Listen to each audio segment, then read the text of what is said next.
기도드렸습니다. 아멘.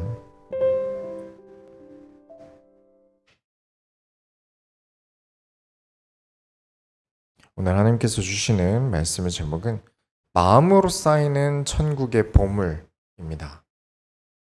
코로나로 인해서 4단계가 계속해서 진행되고 감염자 숫자가 계속 줄어들지 않아서 계속해서 긴 싸움을 하고 있습니다. 이런 상황에서도 우리는 어떠한 분위기와도 상관없이 우리 모든 소원교회 성도님들이 하늘의 보물을 계속해서 쌓아두게 되시길 축원합니다. 서론으로 들어갑니다. 너희가 세상의 소금이고 빛이다. 잊지 마셔야 합니다. 5장 13절부터 15절 보시면 너희는 세상의 소금이니 소금이 만일 그 맛을 잃으면 무엇으로 짜게 하리요?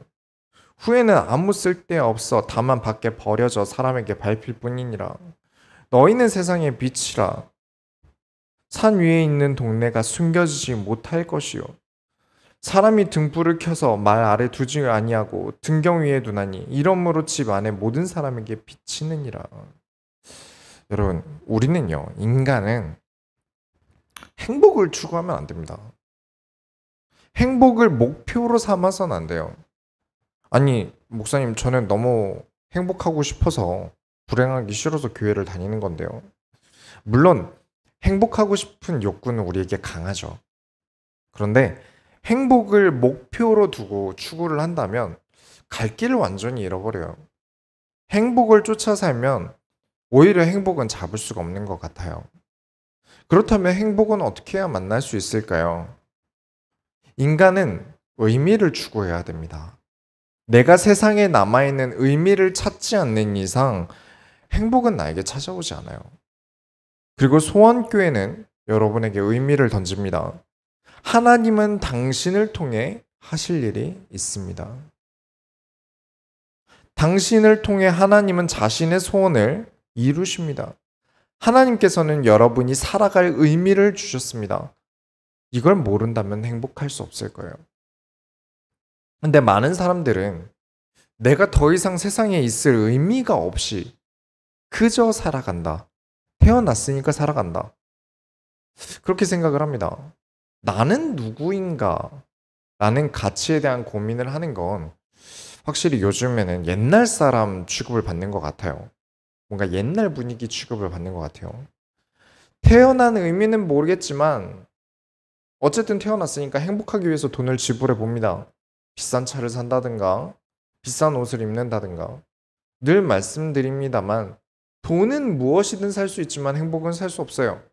돈이 없음이 불행의 조건은 될 수 있지만 돈이 있음이 행복의 조건은 되지 않아요. 그런 건 모르고 아주 개인주의로 들어가는 경우도 많죠. 나, 내 것, 타인에 대한 마음, 배려 같은 건 버리고 내 입에 들어갈 것, 내 지갑에 넣을 것만 바라보고 사는 사람들이 있는데 절대 이것으로는 행복을 가져올 수 없습니다. 우리는 하나님께서 주신 내 삶의 의미, 소명, 나를 바라봐주는 사람들에 대한 삶, 지금까지 견뎌온 인내, 거기서 행복을 찾는 것입니다. 행복은 절대 나 혼자만 챙겨서는 얻을 수 없다는 것이죠. 여러분이 행복해지고 싶으시다면요. 오히려 세상에 소금이 되려고 하시고요. 여러분이 진짜 행복하고 싶으시다면요. 여러분이 세상의 빛으로 살아가셔야 합니다. 세상의 빛이 되겠다고 인생 전부를 내놓으면 그러면 허무한 때도 없고 속상한 때도 없고 늘 행복해야겠네요. 과연 그것도 가능할까요? 아닙니다. 힘든 순간들은 날마다 찾아와요. 그래서 우리가 중요한 게 뭐냐면 예수님을 배워야 합니다. 예수님을 그래서 배워야 돼요. 배우는 정도가 아니라 닮으려고 해야 합니다. 예수님은 하나님이시나 인간으로 오셔서 가장 허무한 일을 하셨어요. 인간이 구원을 얻을 길을 열어주셨는데 사람들은 그것도 못 알아봅니다. 지난주에 말씀드렸죠? 종교 인구수가 바닥을 쳤어요. 그 중에 기독교 감소율도 엄청납니다. 전체 인구 중에 딱 17%만 기독교인이에요. 하나님이 세상을 사랑하셔서 보내신 독생자가 십자가에 죽기에는 너무 험한 일 아닙니까? 고작 17%예요. 우리의 사역이 이렇게 허무해질 때가 있을 거예요. 내가 뭐하러 일어나? 내가 그냥 그 모든 걸 나를 위해 시간을 쏟고 나를 위해 사는 게 좋지 않을까? 뭐하러 내가 그렇게 힘들게 살았을까? 라는 생각이 들 때도 있게 될 거예요. 사역의 길이라는 게 그렇습니다. 그러나 그렇기 때문에 우리는 반드시 예수님에 대해서 배워야 됩니다. 왜 그렇게 하셨는가? 그 일이 허무하지 않고 왜 가치 있는 일인가를 알려면 우리가 반드시 예수님을 닮아가야 돼요. 함께 마태복음을 보면서 더욱 예수님을 닮아가는 모든 소원교 성도님들이 다 되시기 바랍니다. 본론으로 들어갑니다. 여러분, 율법이라는 것은요, 목적이 있어요. 단순히 지키려고 있는 게 목적이 아닙니다. 율법 자체에는 그만한 목적이 있어요. 이 성경이라는 게 진짜 해석이 각각 달라요. 일단 이 개신교에 대한 분파만, 기독교를 넘어서 개신교 분파만 8개가 됩니다. 대형 분파만. 한 개 분파에서도요, 생각하는 게 다 달라요. 그래서 설교라는 것은요, 그 교회의 색깔이에요. 그래서 해석이 다른 교회에서 볼 때는 저거 아닌데 라고 할 수 있어요. 예수님은 모든 설교를 거기다 다 비유로 하셨습니다. 비유를 들어서 설교를 하셨어요. 그리고 모든 이야기를 비밀로써 하셨습니다. 그래서 해석은 어느 교회마다 다 다를 수 있어요. 그래서 분명히 해야 되는 것은 지금 이 설교는 소원교회 설교입니다. 그렇죠? 그래서 이 설교는 하나님께서 이 교회 주시는 말씀이에요.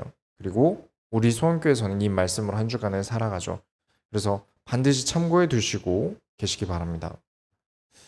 5장 17절부터 18절 한번 보겠습니다. 내가 율법이나 선지자를 폐하러 온 줄로 생각하지 말라. 폐하러 온 것이 아니요 완전하게 하려 함이라.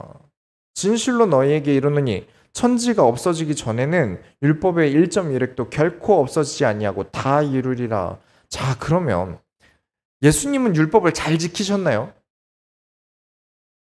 여기 계신 분들이 다 대부분 성경 좀 읽으신 분들인데 율법을 예수님께서 잘 지키셨나요?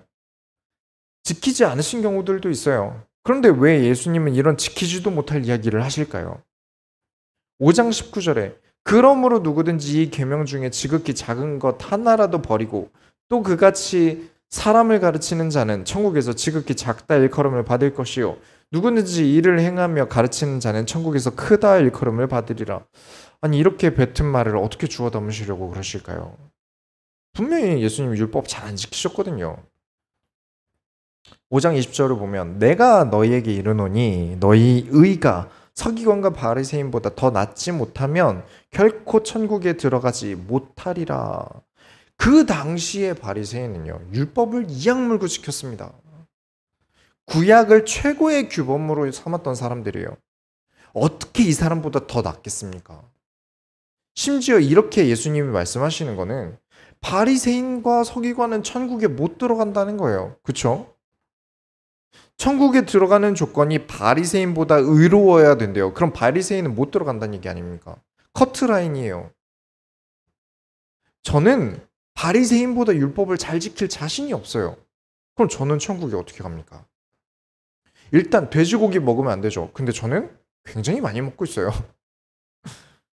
이 마태복음 5장 산상수훈, 예수님의 첫 사역이고요. 예수님의 첫 설교를 저는 예수님의 자기소개로 보고 있습니다. 지난주에 팔복에 대해서도 보았지만 전부 그리스도를 설명하고 있어요. 그리스도를 이해하기 위한 설교들이에요. 율법을 문자 그대로 행동으로 지키면 구원을 받을 수 없습니다. 바리새인들은 구약을 행동 양식으로 삼았지 구약에서 진짜 하나님께서 하시고 싶어 하셨던 말씀을 이해하지 못했어요. 예를 하나 들자면 구약 가장 마지막에 있는 책이 뭡니까? 말라기죠. 이 말라기에 무슨 내용이 있냐면 진짜 하나님께서 소와 양이 너무 필요해서 그래서 재물을 달라고 하는 줄 아느냐? 하나님이 뭐가 그게 필요하겠냐? 너희를 위하여 재물을 가져오라 한 것을 아무 의미도 없이 관습으로만 가져올 거면 성전문 닫아라. 이렇게 얘기하세요. 하나님의 마음은 모르고 하나님의 의도는 모르고 관습만 지키는 건 아무 의미 없다는 겁니다. 사람들이 왜 그랬을까요? 나밖에 몰라서 그렇습니다. 어떠한 소명의식 없이 하나님에 대한 마음 없이 그저 규범만 지키면 잘 될 줄 아는 거예요. 오늘날의 행위주의자들이 그렇습니다. 하나님이 어떤 마음으로 말씀하시는지 어떤 의도로 이 이야기를 하시는지는 관심이 없어요. 그냥 글 쓰여진 대로 믿어요. 그러면 오늘 이 이야기는 시작부터 모순이지 않습니까? 예수님은 율법을 안 지키셨으면서 율법을 파기하는 게 아니라 율법을 완성하신다 하시고 율법을 다 이루겠다고 하시고 이게 무슨 모순이에요? 글자 그대로만 본다면 완전 성경을 잘못 이해하고 있는 겁니다. 율법은 지키는 행위에서 완전해지는 게 아니라 그 율법을 주신 하나님의 의도를 알 때 완전해진다는 거예요. 율법은 지키는 행위에서 완전해지는 게 아닙니다. 그냥 희생 제물을 지키는 제사를 그것을 지키는 행위만 하는 것은 반쪽짜리도 안 되는 거예요.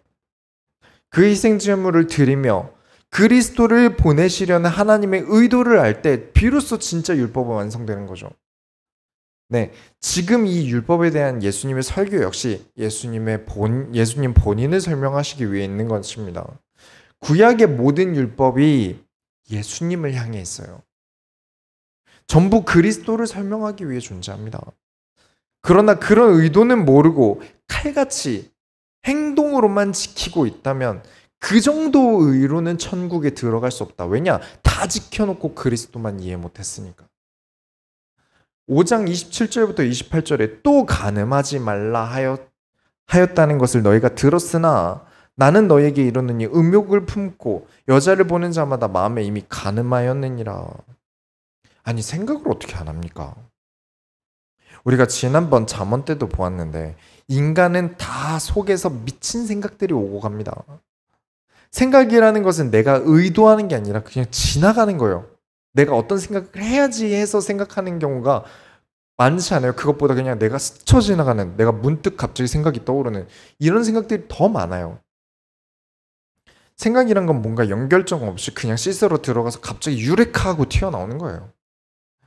그러다 보니 나도 모르게 머릿속에서 음란한 생각 들 수 있죠.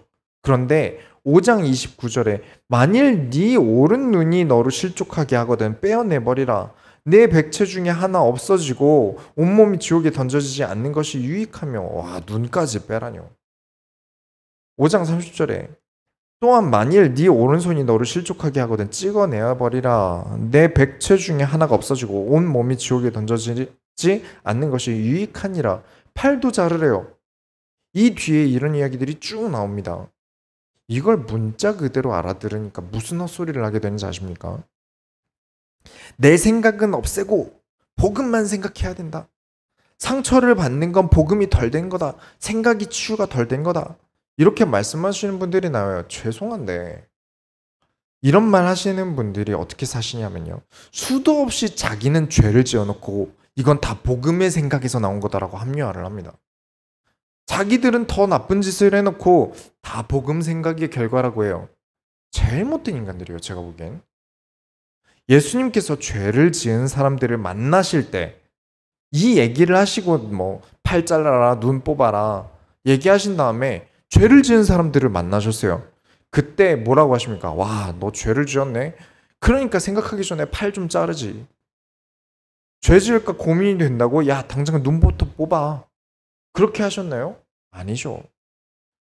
그러면 눈으로 짓는 죄, 마음으로 짓는 죄가 없을 수가 없는 게 인간인데 불가능한 것을 예수님은 아시면서 왜 말씀하신 걸까요? 그래서 두 번째 것을 보겠습니다. 본문 두 번째로 예수께서 가시는 길을 잘 보셔야 돼요. 앞으로의 사역을 보셔야 됩니다.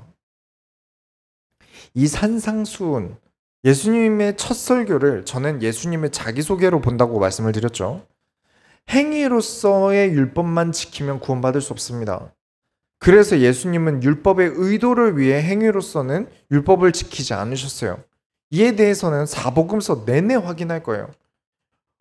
5장 38절 39절에 또 눈은 눈으로 이는 이로 갚으라 하였다는 것을 너희가 들었으나 나는 너희에게 이르노니 악한 자를 대적하지 말라. 누구든지 네 오른편 뺨을 치거든 왼편도 돌려대며. 누가 이렇게 하셨습니까? 예수님이 그렇게 하셨습니다. 십자가를 지고 가시면서 하나도 율법을 안 지키셨어요. 악한 자에게 죄가 없으신데 맞으셨어요. 그럼 항소하셔야죠. 율법대로. 안 하셨어요. 죄가 없으신데 십자가를 지셨습니다. 하나님께서 원하시는 일을 위해서 율법을 지키지 않으셨어요. 얼마든지 마음만 먹으면 내가 죄가 없다라고 말하면 십자가 안 져도 되는데 십자가를 지셨어요. 5장 40절부터 41절에 또 너를 고발하여 속옷을 가지고자 하는 자에게 겉옷까지도 가지게 하며 또 누구든지 너를 억지로 오리를 가게 하거든 그 사람과 심리를 동행하고 어디 율법에 죄 없는 데 당하라고 되어 있습니까? 그런데 속옷도 겉옷도 다 주시고 인간이 스스로 절대 갈 수 없으나 언제나 가고 싶어하는, 그렇죠, 우리는 다 마음속에 천국 가고 싶어하는 마음이 있지 않습니까? 누가 지옥 가고 싶어합니까? 그 마음을 아시고 천국 가는 길을 곧 심리를 동행하심으로 구원을 주셨습니다. 예수님은 불의한 자, 더러운 자들과 식사하셨습니다. 안식일에 손도 안 씻고 함께 드셨어요. 율법 안 지키셨죠. 행위로 보면 율법을 지키지 않으셨는데 하나님은 그들이 구원받길 바라셨어요. 곧 안식일의 주인공이신 그리스도를 사람들이 알길 바라셨습니다. 안식일은 그리스도를 알기 위해 있는 날입니다. 예수님은 그 날도 율법의 행위가 아니라 율법의 목적을 이루셨어요. 그리고 우리에게 왜 그렇게 하라고 하십니까? 너희가 하나님의 나라를 이루고자 하느냐? 신앙생활을 하고 싶으냐? 예수님이 하신 것처럼 우리도 하나님이 원하시는 일을 위해 내가 지금 배운 것, 고집, 그 어떤 것도 내려놓을 수 있어야 한다. 이것에 대해 가장 확고하게 가르치신 게 있어요. 어디 있냐면 사도행전에 있습니다. 사도행전에 보면 베드로에게 하나님께서 시청각 자료로 환상을 보여주시는데 율법에서는 절대 먹지 말라고 했던 네 발 달린 짐승, 기는 것, 공중에 나는 것 등등을 베드로에게 먹으라고 하세요. 당연히 베드로는 절대 안 먹는다고 하죠. 저는 부정하다 한 짐승은 먹지 않습니다. 결코 안 먹을 겁니다. 그런데 뭐라고 대답을 하시냐면 사도행전 10장 15절에 하나님께서 깨끗하게 하신 것을 네가 속되다 하지 말라. 율법은 행위의 목적이 있는 게 아닙니다. 하나님이 원하시는 것과 어긋난다면 율법이라도 소용없어요. 하나님이 깨끗하다 하는데 율법에 더럽다 써 있다고 안 먹는 게 말이 됩니까? 율법 무엇이죠? 하나님의 말씀이에요. 하나님의 명령이 아무리 크고 하나님의 말씀이 아무리 귀하다 하더라도요, 하나님 본인보다 작습니다. 우리끼리도 그렇지 않습니까? 본인이 직장 부하에게 예전에 시킨 일과 다른 일을 시키면서 지시를 다르게 할 수 있어요. 그런데 부하가 전에 그렇게 하라고 하셨는데요? 저는 전에 시키는 대로 할 건데요? 그건 나를 무시하는 거예요. 그렇죠? 전에 지시한 것을 나보다 더 가치 있게 보고 있는 거예요. 사도행전에서 이렇게 가르치신 이후에 사도행전에서는 이제 이방인의 구원이 이루어지죠. 그러면 처음 했던 질문을 다시 하겠습니다. 눈이 실족하게 하고 오른손이 실족하게 하고 마음이 죄를 짓는 것은 어떻게 하라는 말입니까? 잘라내서라도 구원을 받으라? 레위기 21장에 보면 불구자는 성전에 못 들어갑니다. 불구자는 성전에 들어갈 수 없어요. 불구자는 구원을 받을 수 없겠군요. 하지만 예수님은 온몸이 상하시고 그러시고도 성전의 휘장을 찢으셨습니다. 하나님께서는 그것을 보시고 거룩하다 하셨어요. 여러분은 그리스도를 닮고자 하셔야 됩니다. 그리스도께서 하신 대로 하나님이 원하시는 일에는 물러섬이 없이 고통의 십자가라도 짊어지셔야 합니다. 내 마음이 하나님께서 멀어지려 할 때는, 자꾸 내 마음대로 행동하려고 할 때는 그 유혹을 어떤 이유라 해서라도 잘라내라는 뜻입니다.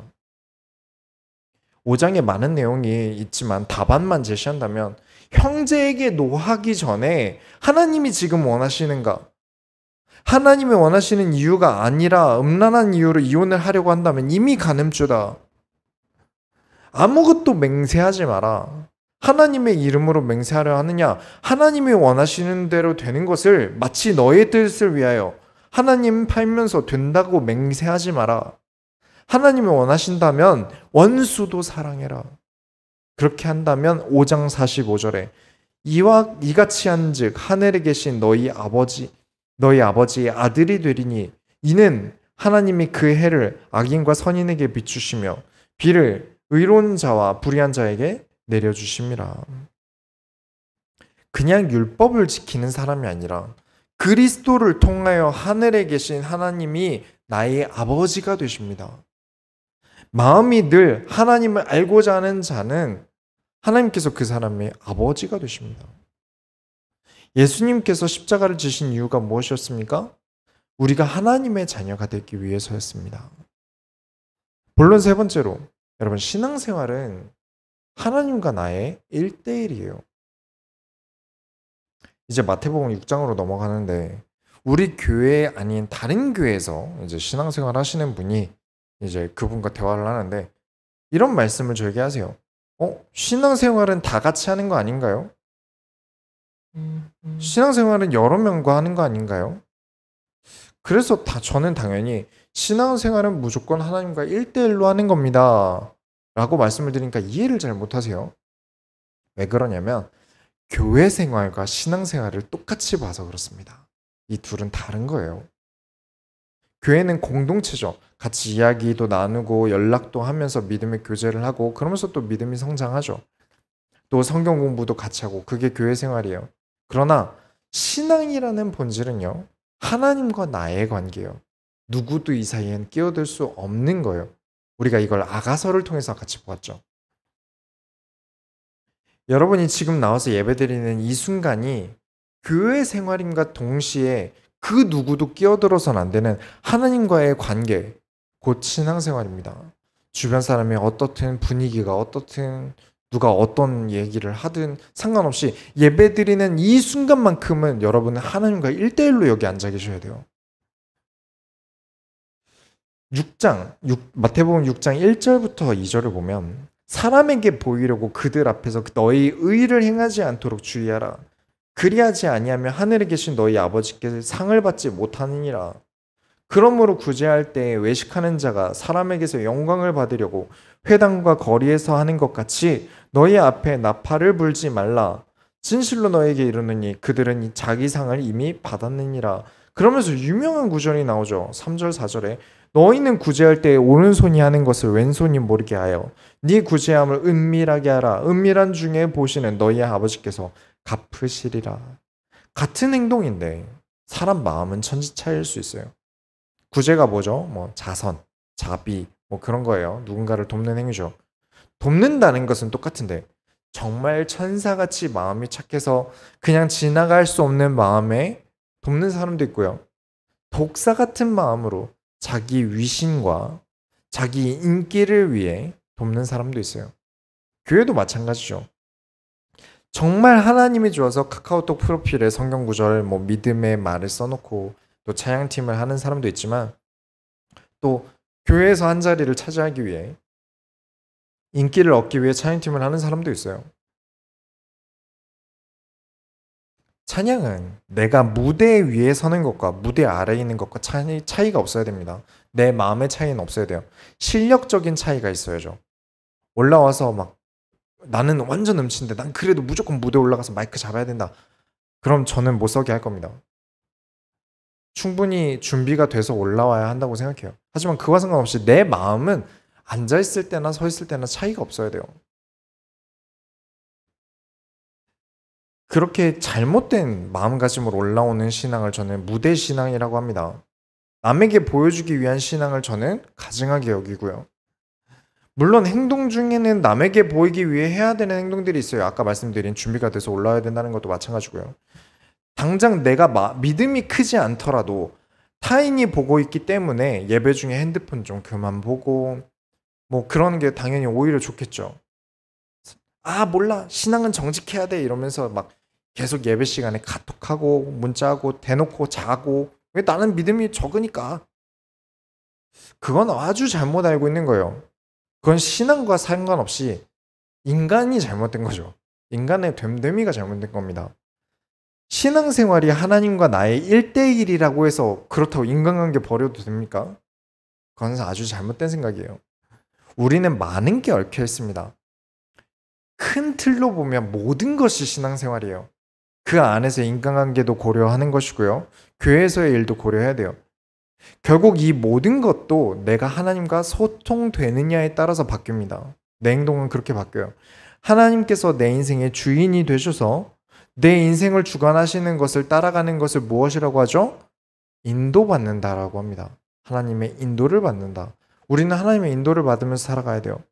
이 이야기는 아까 마태복음 5장도 이어지는 것입니다. 왜 이어지죠? 같은 날, 같은 장소에서 가르치신 거니까요. 하나님과 오로지 1대1로 소통하면서 살아가는 게 신앙생활이에요. 내 모든 선택은 하나님으로부터 이루어지는 것입니다. 그 증거가 무엇입니까? 여러분도 정말 잘 외우고 계시고 잘 알고 계신 주기도문입니다. 6장 9절부터 10절에 그러므로 너희는 이렇게 기도하라.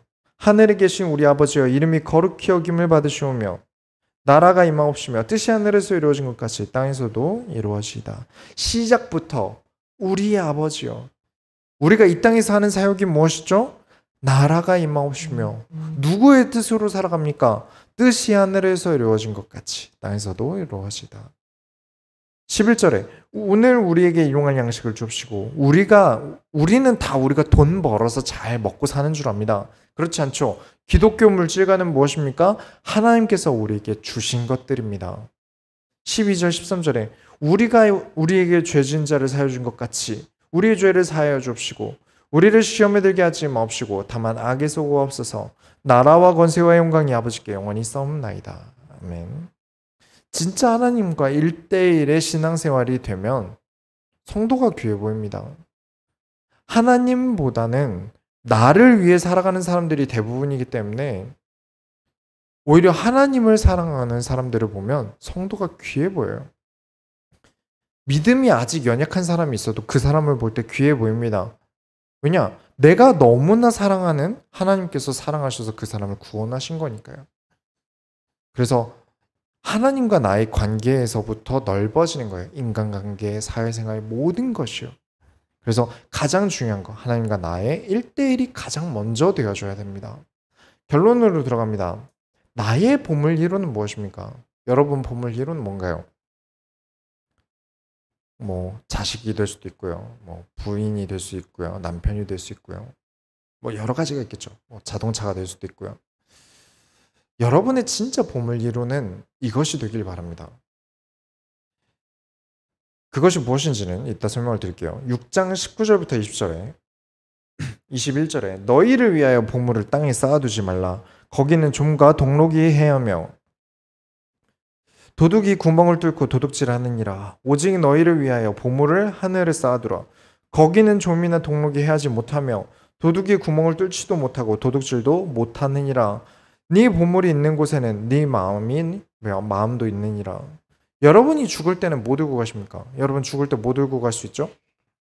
하나라도 이 땅에 있는 것들을 들고 갈 수 있으십니까?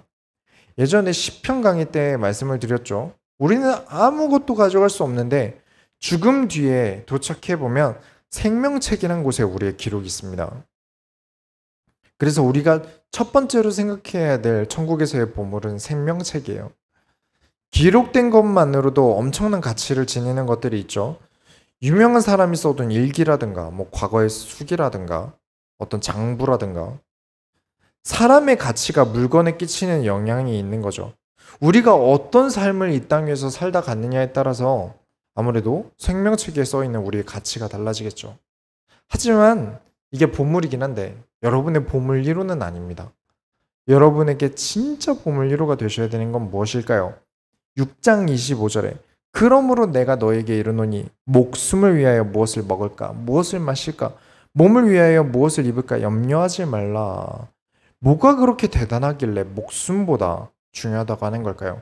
목숨을 위하여 하지 말라고 하지 않습니까? 여러분 먹어야 살죠. 겨울에 입어야 살죠. 마셔야지 살지 않겠습니까? 그런데 말에 모순이 하나 생기는 게 그 뒷부분이에요. 뭐냐면 목숨이 음식보다 중하지 아니하며 몸이 의복보다 중하지 아니하냐. 목숨을 위하여 하지 말라고 하시고는 이게 무슨 말이죠? 목숨을 위하여 먹는 건데 목숨이 음식보다 중하지 않는다니요. 이게 무슨 말일까요? 살기 위해 애쓰는 모든 것들이 되려 나의 생명을 갉아먹는다는 말입니다. 이 무엇을 먹을까, 마실까, 입을까는 간단하게 오늘 점심 뭐 먹지 고민하는 것이 잘못됐다는 말이 아니에요. 그 정도는 하셔야죠. 오늘 교회 가는데 뭐 입지? 그 정도 고민은 하셔야죠. 6장 26절에 공중의 새를 보라 심지도 않고 거두지도 않고 창고에 모아들이지도 아니하되 너희 하늘 아버지께서 기르시나니 너희는 이것들보다 귀하지 아니하냐. 이 이야기를 경제관념 없이 그냥 쓰고 살아라. 그냥 막 교회에다가 헌금 막 많이 해라. 이런 뜻이 아니에요. 하나님이 너 알아서 다 챙겨주신다. 네 맘대로 돈 쓰고 살아라. 이거 아닙니다. 예수님께서 진짜 하시고 싶은 말씀은 이 이야기 앞에 있는 24절에 있어요.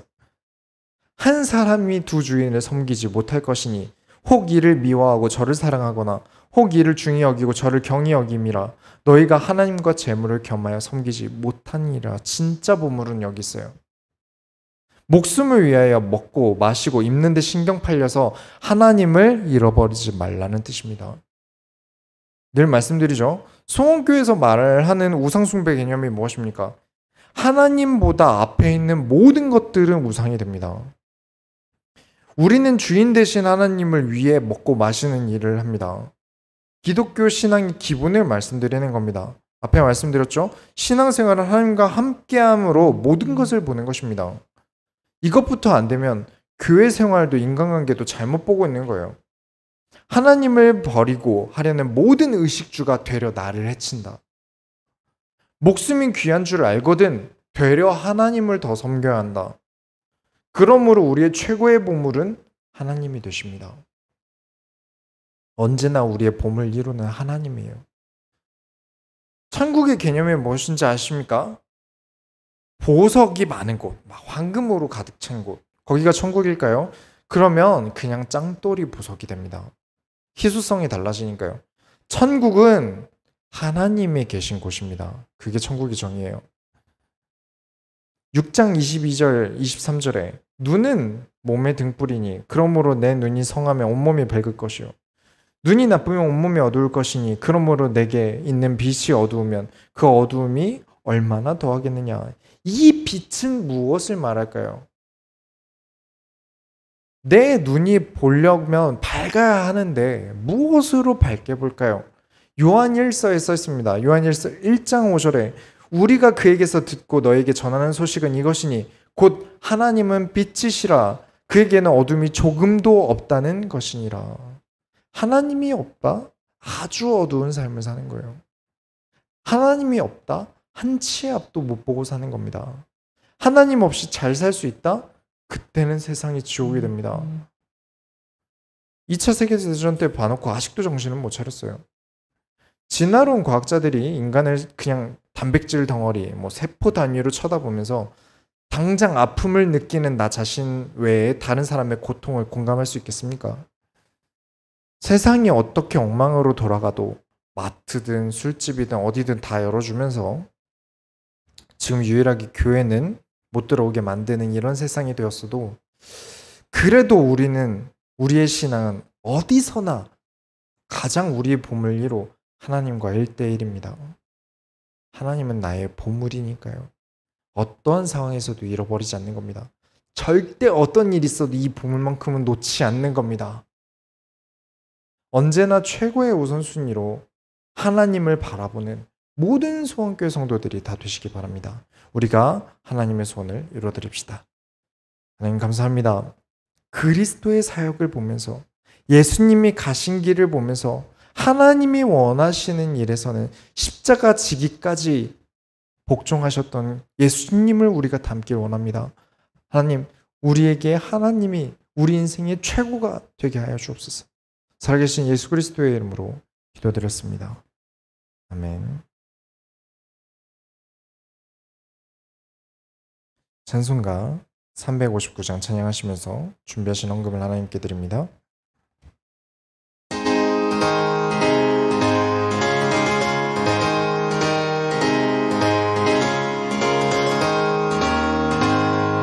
천성을 향해 가는 성